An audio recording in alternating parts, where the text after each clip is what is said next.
Dis germinoma is 'n tipe kanker wat gewoonlik popular is in mans.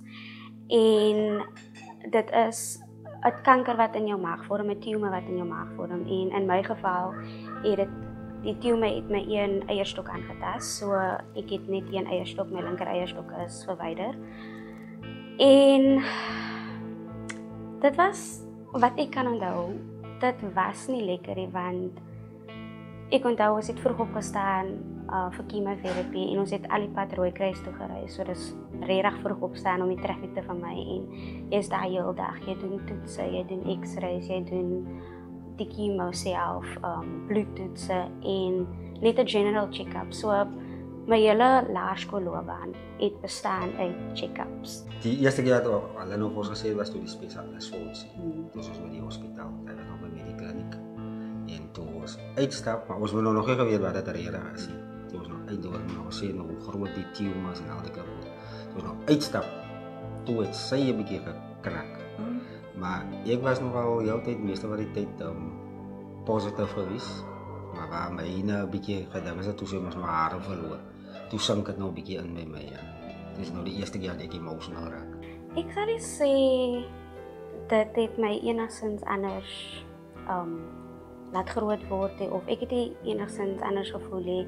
Like die mense rondom my het regtig vir my support en vir my so normaal as moontlik laat voel. Like ek onthou toe ek net terugkom van die my operasie en chemo, terugkom by die skool, het almal vir my party gehou en ek het 'n bandana in elke kleur gehad. So elke dag het ek 'n bandana gedra en een dag het my hele klas saam met my vir 'n dag bandanas gedra. So dit was my support system oor jare en my grootword was regtig top notch. Like ek het nooit gevoel joh, maar hoekom nie, of dis 'n burden vir my of my siekte het laat ek seker goed uitmis, because the people around me genuinely try to make my life as normal as possible. Ongewoonlik belangrijk so kwaad, want ons het regtig tonne foto's aan Morgan. Ja, ek dink ons het elke dag foto's gevat. Ja, gelijk die foto's ook. Ek dink die dag daarna was Morgan se arm met litheid, want hulle het daar te veel op en af gegooi.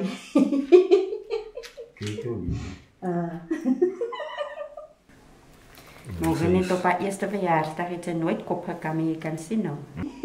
Ons lekker nog so toe kindertjies zien. Ons was nog kinders geweest. Sy was so straal.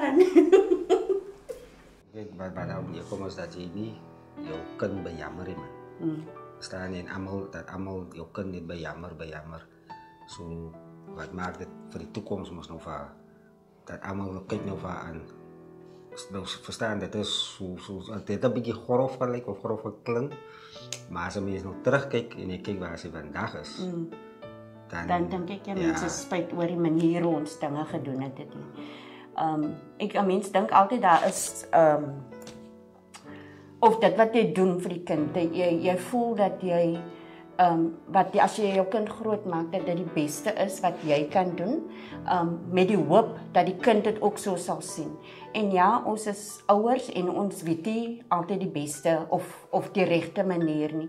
Ons het ook maar later goed uitgevind by hulle, soos wat hulle groot word en goed geshare het, goed wat ons miskien anders kan doen, maar daai los ons nou weer vir hulle. Ek dink ons het almal sê maar altyd, jy groot word, jy probeer jou kind different groot maak of beter groot maak, maar jy het 'n basis waarvan jy af moet werk. En daai gebruik jy tog maar en jy try en proef op hoe jy jou kind groot maak, maar die eindproduk kan ons net sê ons is baie trots op.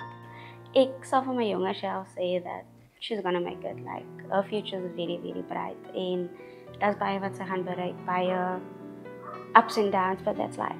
And she's gonna handle it with so much grace and she isn't gonna give up. And it's God's timing over yours. It's net hy wat weet, hy ken jou pad, hy het dit alles uitgesit en so hoef jy te worry nie. Ek dink jy 'n mens besef hoeveel totdat 'n mens met ander mense praat oor Morgan en dit wat te voorskyn kom en hoe sy in ander mense se lewe impak maak. En ons sien nie as ouers sien ons altyd dit nie. Want ons het ons eie konsep van by die huis is hulle hande afgekap en dan is hulle heeltemal vertraag. Maar wanneer hulle daar buitekant is, dan maak hulle dit wat hulle is, kom oor op ander mense. En ja, ek kan nie seker nie ophou sê nie, maar ek is trots daarop. As 'n mens hoor, dit laat 'n mens mos maar net trots voel as ouer om te hoor wat ander mense of hoe sy impak maak op ander mense se lewens. Social work is nie 'n maklike degree nie. En ek dink baie mense sê dit van hulle degrees, maar dis regtig intens want jy werk met ander mense se probleme en se needs. Terwyl jy met jou eie maintain en on top of it is regtig baie theory. En ek voel trots op myself because I never gave up. En as ek nou so sit en dink, van my pa se kant was ek die eerste kleinkind wat graduate. So ek kan dink dat my ouers en my ouma regtig trots voel daaroor. En dis nie net 'n papier met my naam wat sê ek het 'n graad nie, maar dis 'n storie wat ek vertel. En dis motivation vir my jonger suster of ander familielede wat nog daar moet kom om te sê, but you can do it, you can continue your studies. Sy sama as.